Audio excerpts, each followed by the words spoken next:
नमस्कार दोस्तों, आप लोगों का मेरे चैनल पे स्वागत है। आशा करता हूँ कि आप सब लोग अच्छे होंगे। तो पिछले लेक्चर में मैं आप लोगों को रेशनलिज्म के बारे में बताया था और हमने इम्पीरियलिज्म के बारे में पढ़ा था कि हमने अनुभव की चीज़ों को बारे में जाना था। तो आज उसी कड़ी को हम ये समझेंगे कि ये अनुभव प्राप्त कैसे होता है। जब हम इस पे डाउट करना शुरू करते हैं, इस पे इंक्वायरी करना शुरू करते हैं, हम सिर्फ मान नहीं लेते हैं, उसकी तह तक उतरते हैं। अगर कोई कहता है कि हीरा जो है वो तपने के बाद जो है ग्रेफाइट कठोर होता है, बाद में हीरा बनता है, तो हम उसको जानने का प्रयास करते हैं, हम उसकी गहराई तक उतरने का प्रयास करते हैं।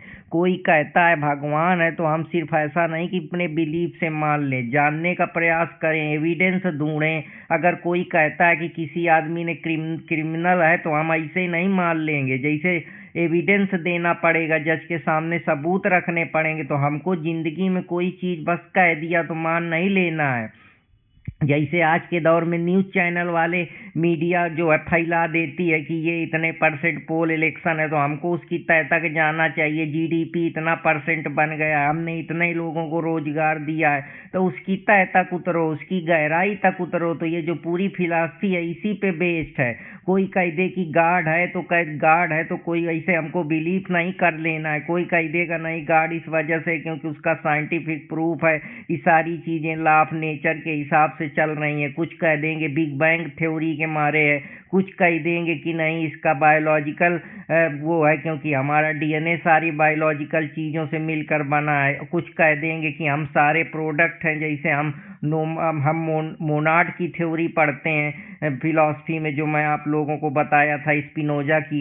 तो इसके अलग अलग आयाम है। कोई कह देगा कि एक क्रिएटर है जो बना के चला गया, ये पूरी स्टिमुलेशन पे टिकी हुई है। तो अलग अलग जो थिंकर हैं वो अलग अलग नज़रिया रखते हैं। लेकिन इन नज़रियों से किसी चीज़ को सिर्फ मान लेना कि मैं एग्ज़ाम में बिना पढ़े पास हो गया, शायद वो झूठ बोल रहा हो। तो जो इन चीज़ों की गहराई है, जहाँ हम क्वेश्चनिंग करते हैं, इंक्वायरी करते हैं, इसीलिए जो आजकल हमारा लॉ है वो ऐसे ही नहीं किसी को दोषी ठहरा देता। पुलिस पहले 60 से 90 दिन की इन्वेस्टिगेशन करती है, चार्ज फ्रेम करती है, इंक्वायरी करती है, फिर ट्रायल में जांच पड़ताल पूछ होती है, तभी तो हम किसी को एक्यूज को दोषी बताते हैं या उसको जस्टिस देते हैं। तो इसी प्रकार से ये पूरी जिंदगी में है कि हमको चीजें मान नहीं लेना कि ये फलाना कस्टम है। लोग पैर छूते हैं तो उसके पीछे का क्या लॉजिक है ये भी हमको पता होना चाहिए। माथे पे तिलक लगाते हैं तो क्यों लगाते हैं, ये सारी चीजें, ये कास्ट अगर बनाई गई तो इसके पीछे का क्या लॉजिक है, उसकी इंक्वायरी तक घुसिए, समझिए, हर चीज को जानिए। सिर्फ ऐसे ही नहीं कि बस ऐसे हमारे यहाँ ऐसा ही होता है तो ये ऐसा ही होता से काम नहीं चलेगा।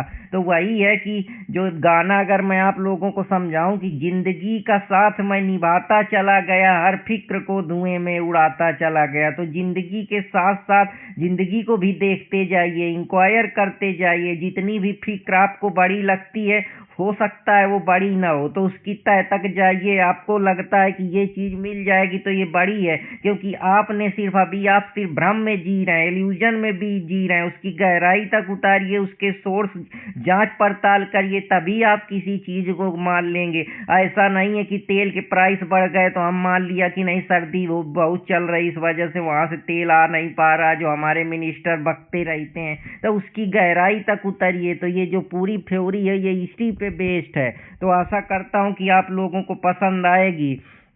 हर थॉट्स पे, हर विचार पे हमको भरोसा नहीं कर लेना है कि फलाने कह रहे हैं कि ये चीज ऐसे हो रही है तो हमको मान लेना है, न्यूज मीडिया वाले ऐसे कर रहे हैं तो मान लेना है। जैसे आज के दौर में हम लोग ट्विटर फेसबुक का दौर है, एआई ऑटोमेशन का दौर है, तो हम लोग रीलें बना के अपनी दुनिया दिखाते हैं। हो सकता है कि वो फ्रस्ट्रेशन में दिखा रहे हो या अपनी जिंदगी में इनहेल कर रहे हो या पैसे कमाने के उद्देश्य से कर रहे हो, तो हमको आंख मूंद के भरोसा नहीं कर लेना है। जो ये थ्योरी है वो इसी पे बेस्ड है। अगर इंसान स्ट्रगल कर रहा है तो इसका ये मतलब नहीं है कि वो हम उसको मान लें कि वो बेकार है, वो परेशान है। वो स्ट्रगल करके शायद अपना मुकाम बनाना चाह रहा हो या जिंदगी को ऑब्जर्व करना चाह रहा हो या उसका कोई और नजरिया हो। तो हमको किसी को ऐसे नहीं कह देना है या मान लेना है। जैसा कि अल्बर्ट कामस कहता है कि struggle itself is enough to fill a man heart. कभी कभी जो होती है जिंदगी आसान नहीं होती है, संघर्ष करना पड़ता है, तब भी वो अपने हार्ट को, अपने जो उसका दिल है उसको समझाने का प्रयास करता है, क्योंकि लाइफ अब्सर्ड है जैसा अल्बर्ट कामस कहता है। अगर हमको मीनिंग नहीं मिलती है तो हम हर चीज पे डाउट करना शुरू कर देते हैं कि क्या मेरे ही साथ हो रहा है, मेरी ही जिंदगी खराब चल रही है, मैं ही एंजाइटी डिप्रेशन फेस कर रहा हूँ, या मेरे को ही दिक्कत है, या मेरे पास ही पैसा नहीं है। तो बस ऐसे ही दुनिया निकल जाती है, और जब जो चीज मिल भी जाती है तो लगता है नहीं अभी कुछ और अधूरा है। तो हर चीज की चाह हमेशा बदलती रहती है। जब इंसान छोटा होता है तो कुछ सोचता है, जब बड़ा होता है तो कुछ सोचता है, जब बूढ़ा होता है तब उसका भगवान को याद आता है। जवानी भर राम राम नहीं बजते हैं, जवानी भर तो ये पा जाए, इसका ले ले उसका ले ले, तो ये ऐसे ही बेस्ड है। इसीलिए हम इसको कहते हैं कि ये डाउट पे बेस्ड है। हम हमेशा जिंदगी भर डाउट ही करते रहते हैं, मरते दम तक हमारे सवाल खत्म नहीं होते हैं, क्योंकि हमारी, जैसे बुद्धा कहते हैं कि हम अपने सफरिंग के कारण, अपनी डिजायर के कारण परेशान हैं। तो आप इसको इंटरलिंक भी कर सकते हैं इंडियन फिलॉसफी से और वेस्टर्न फिलॉसफी से। तो आशा करता हूँ कि आप लोगों को ये पसंद आया होगा कि हर बात पे यकीन करना भी नादानी है, हर बात पे यकीन करना भी नादानी है, और हर बात को झूठ मान लेना भी हैरानी है। सवाल वो रोशनी है जो अंधेरों को चीरता है, स्केप्टिज्म वही है जो सच को इम्तिहान से गुजरता है। तो सच की गहराई तक जानिए, एक पक्ष को सुनने से सिर्फ अपना ओपिनियन न बना लीजिए। जैसे आजकल के रिलेशनशिप होते हैं तो लड़की जानबूझ के अपना स्ट्रांग पक्ष रख देती है और लड़के को कहती है कि हाँ तुमने मेरे साथ गलत करा है, छेड़खानी करी है। ताली एक हाथ से थोड़े बजती है, दोनों हाथ से बजती है, दोनों का वो रहा होगा, अब वो होगा तभी चीजें होती हैं। हम ऐसे किसी को दोषी ठहरा दे या किसी को कुछ भी कह दे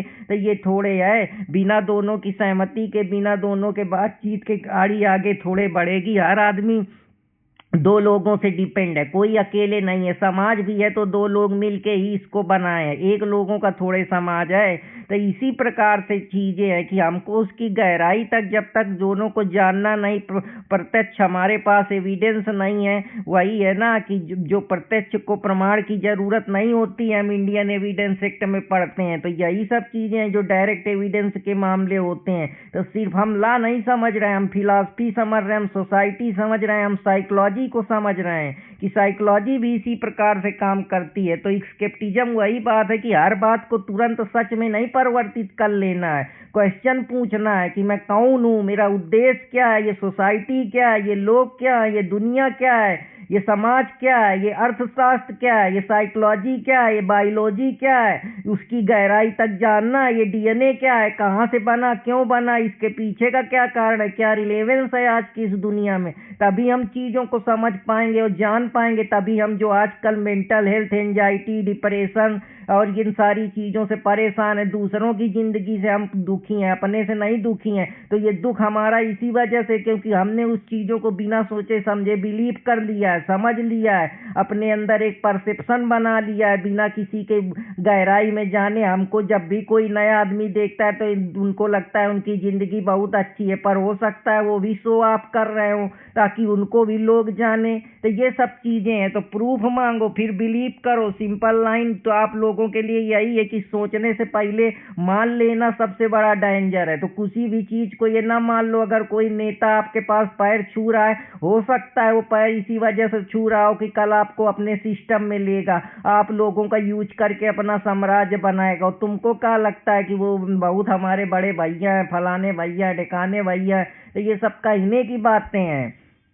मेहनत करिए, अपने ऊपर वर्क करिए, अपनी जिंदगी को अपने हिसाब से जिए। जब तक नादान थे तब तक तो नादान थे, अब कुछ पढ़ लीजिए, जान लीजिए, समझ लीजिए। तो यही स्केप्टिज्म है। बाकी फिलॉसफी पढ़ने से नहीं, फिलॉसफी समझने से काम होगा। व्हाट्सएप में मैसेज आया कि कल 10 रुपया पेट्रोल सस्ता हो जाएगा, तो बिना सोचे समझे मान लिए ना, ये पता करे कि ये सोर्स कहाँ है, कौन से चैनल से बात आई है, कहाँ गवर्नमेंट की नोटिस आई है, उसके पीछे का कारण क्या है, पेट्रोल क्यों महंगे हो रहे हैं, डिमांड सप्लाई का फैक्टर क्या है, गवर्नमेंट की पॉलिसी क्या है, ट्रांसपोर्टेशन कास्ट क्या है, वहाँ स्कार्सिटी तो नहीं है या कोई और कंट्री तो नहीं जो उस पर सैंक्शन लगा रही है। तो हम ऐसे ही चीज़ों को मान लेते हैं कि हीरा बन गया तो बस कठोर होता है। क्यों कठोर होता है? उसकी गहराई, उसकी इंक्वायरी तक जाना है, तभी हम चीज़ों को जो है जिंदगी में बदल पाएंगे।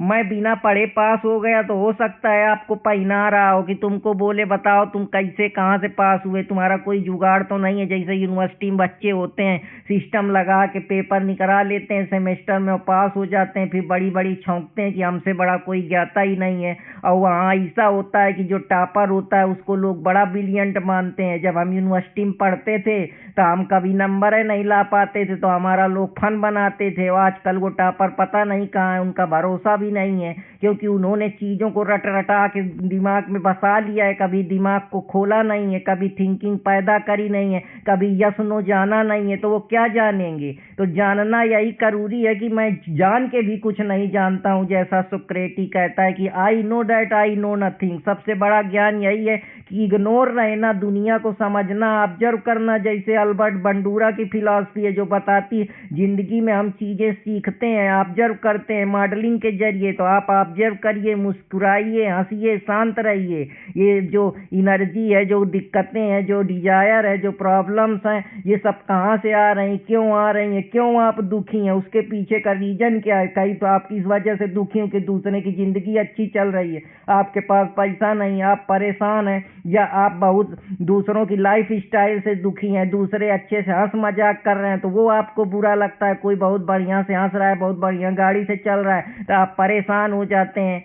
तो ये परेशान होना थोड़े सल्यूशन है। आप मस्त रहिए, गाड़ी भी कौन सी बड़ी सुख है, जिंदगी से बड़ा सुख कुछ है क्या? जिस दिन मर जाएंगे उस दिन सब धरा रह जाएगा कि कर लूंगा जमा दौलत और जर, उसके बाद क्या, ले लूंगा शानदार सा घर, उसके बाद क्या, खाक से उठी थी खाक में ही मिल जाएगी, उसके बाद किसको खबर, उसके बाद क्या।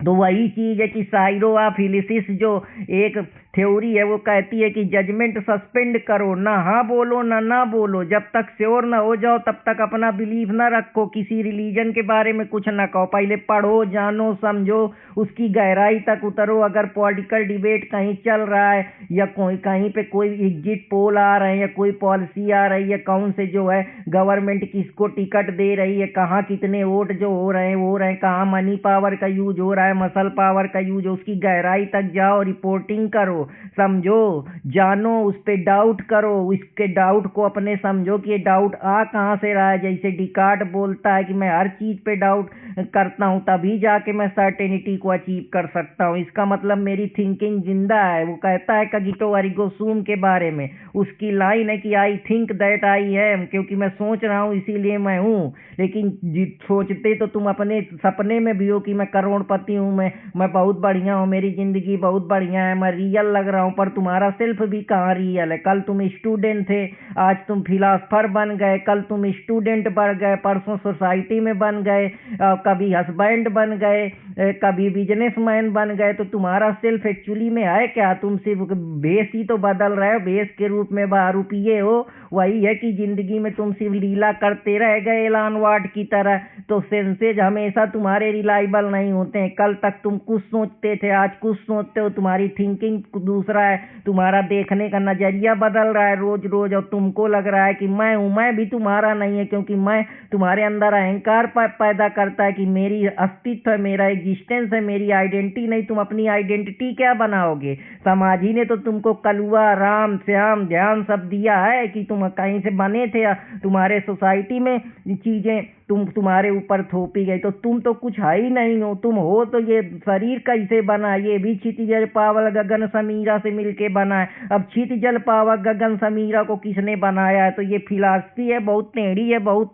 सोच का विषय है कि रोज सूरज उगता है, तो अगर एक दिन सूरज नहीं उगता है तो इसका मतलब तो तुम्हारे अंदर फिर डाउट पैदा होना शुरू हो गया कि यार रोज सूरज उगता था, आज नहीं उगता, शायद आज बादल आ जाए, आज शायद पानी बरस जाए या कोहरा आ जाए। तो तुम किसको हमेशा जिंदगी भर चीजों पे तुम अकेले सिर्फ डाउट है तो करते रहते हो। तुमको लगता है कि ये मिल जाएगा तो ये बड़ा है, वहां जाते हो तो तुम्हारे बॉस चाचा बैठे हैं, फिर बॉस चाचा के बॉस चाचा बैठे हैं। तो ऐसे ही जिंदगी निगल जाती है, तो लॉजिक की तो यहाँ कोई गारंटी ही नहीं है कि वो चीज घटेगी नहीं का, तो हमेशा फाल्स जिंदगी जीते रहते हो। जैसे कार्ल पॉपर का मानना है, वो कहता है ये दुनिया ही जो है वो फाल्सिफिकेशन पे चल रही है। साइंस का काम प्रूफ करना है, पर साइंस का काम गलत प्रूफ होने को अलाउ करना है। तो ये जो रियल वर्ल्ड एग्जिस्ट भी करता है कि नहीं करता है, यही चीजें हैं कि लोग अपने रियल वर्ल्ड को नहीं दिखाते। सेल्फी का संसार है, अब सब चीजें हैं, मूवी है, मूवी देख के आप अपनी जिंदगी को वैसे ही देखते हैं, वैसे ही अनुभव करते हैं, वैसे ही रियलाइज करते हैं।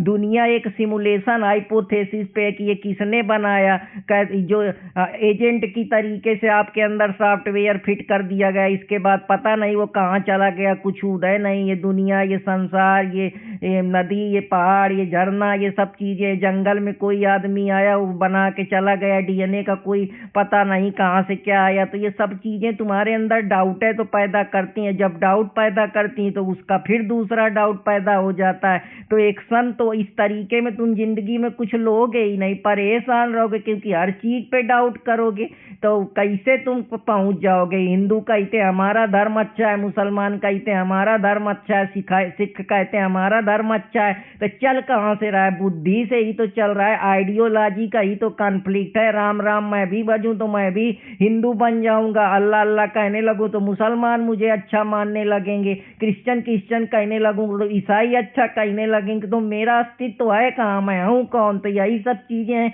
जो प्रैक्टिकल स्केप्टिज्म पे बिलीव करते हैं कि प्रैक्टिस, अगर तुम पूरे डाउट पे भर जाओगे तो तुम हमेशा जिंदगी तुम्हारी पैरालिसिस हो जाएगी, तुम्हारा कुछ करने का मन ही नहीं करेगा, सब बेकार है, तुम निहिलिज्म की तरफ बढ़ जाओगे। जो फिलॉसफी है, न्यूज वाले कुछ बताएंगे तुमको हर चीज पे डाउट होगा, पॉलिटिक्स वाले बताएंगे तो डाउट होगा, कोई स्कीम आएगी तो तुमको विश्वास नहीं होगा, कोई फलाने बाबा गुरु माइरेकल क्लेम वाले आएंगे तो तुम परेशान होगे, तुम्हारा रिलेशनशिप नहीं चलेगा, तुम्हारी बीवी कहीं घूमने जाएगी तो तुम डाउट करने लगोगे, कुछ पढ़ोगे तो सोचोगे यार पेपर में से निकलेगा कि नहीं निकलेगा, कोई डिसीजन लोगे तो ये लगेगा यार इसमें भी इतनी कमियां हैं। मेंटल हेल्थ से हमेशा जिंदगी भर जूझते रहोगे। लेकिन इसीलिए कहते हैं बैलेंस अप्रोच, मध्यम मार्ग जिंदगी में बहुत जरूरी है, जो इंडियन फिलॉसफी बताती है।